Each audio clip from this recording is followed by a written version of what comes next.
สบายดีอีกครั้งหมดทุกคนวันนี้สิมารีวิวมีดน้องใหม่เลยเด้อตัวนี้มันหาก็ออกแบบแล้วเนาะก็ให้สร้างของตีออกมาตีมาโบราณเนาะตัวนี้ตีมาประมาณ50 ดวงประมาณ50 ดวงนี่เนาะเดี๋ยวจะรีวิวรายละเอียดให้เบิ่งเด้อเนาะตัวนี้จะเป็นมีดทรงโค้งน้อยหนึงเนาะเป็นทรงแบบทรงมีดไทยทรงมีดทางเหนือบ่อันนี้เนาะด้ามไม้จะเป็นไม้ไม้เนื้อแข็งเลยเนาะเป็นไม้เนื้อแข็งเลยตัวนี้ใช้สร้างเขาใช้ไม้เนื้อดีดูเด้อตัวนี้นะสำหรับปอกเนาะจะเป็นปอกทองเหลืองสดๆเลยเหมือนปอกเคลือบเลยเนี่ยเป็นปอกอันทองเหลืองสดเลยสำหรับมีดเนาะผมมีดเนาะจะเป็นรูปทรงกลมๆแบบนี้เนาะ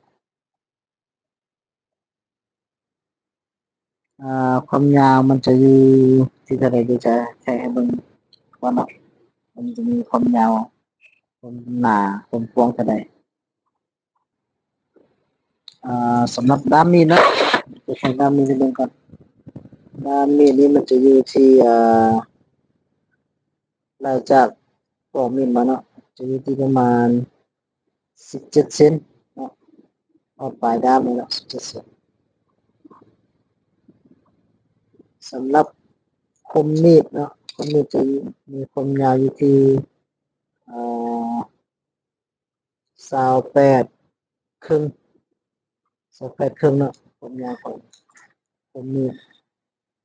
ความหนานี่บ่แน่ใจว่าเท่าใดน่าจะมัน5 มิลเนาะความหนานี่จะมัน5 มิลความกว้างของคมมีดอยู่ที่มันกว้างสุดมัน6 เซนเนาะนี่มันอยู่4 เซนเนาะปลายด้ามมีดนี่มีอยู่ขนาดเดียวเด้อนั่นเนาะความหนามันจะอยู่ที่ประมาณน่าจะเป็น5 มิลเนาะเพราะว่าบ่ได้ใช้ไม้จับเดะมีผู้เดียวถ่ายเนาะก็เลยบ่สามารถแทรกสันมีดนี้ได้เนาะอันนี้พอดีจับอยู่เนาะ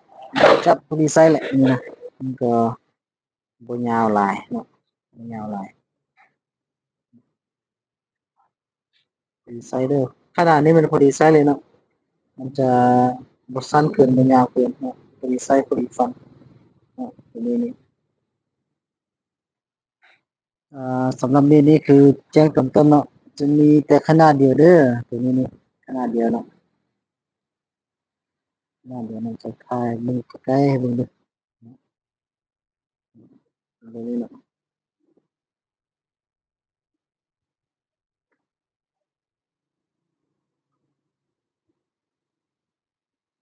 บ่มีโอกาสเนาะถ้ามีโอกาสนี่จะรีบไปฟันไม้ฟันกระดูกให้เบิ่งเนาะด้ามนี้ประมาณที่แท้มัน17 เซนเนาะมันก็บ่ยาวเกินเนาะบ่สั้นเกินพอดีดีจับพอดีฟันเนาะฟันได้ดีเนาะมีคมๆกว่านี้มันจะบ่สะท้อนใส่มือเราเนาะเวลาฟันนี่มันจะฟันได้ไม้ได้ดีเนาะฟันไม้ได้ดีแล้วก็มันจะบ่สะเทือนมือเราหลายเท่าอันตัวซื่อๆเนาะตัวสั่นซื่อครับ อันนี้จะเป็นมีดประยุกต์เด้อมีดประยุกต์ทรงทางภาคเหนือบ่หรือว่าทรงไทยเนาะทรงมีดไทยครับเนาะ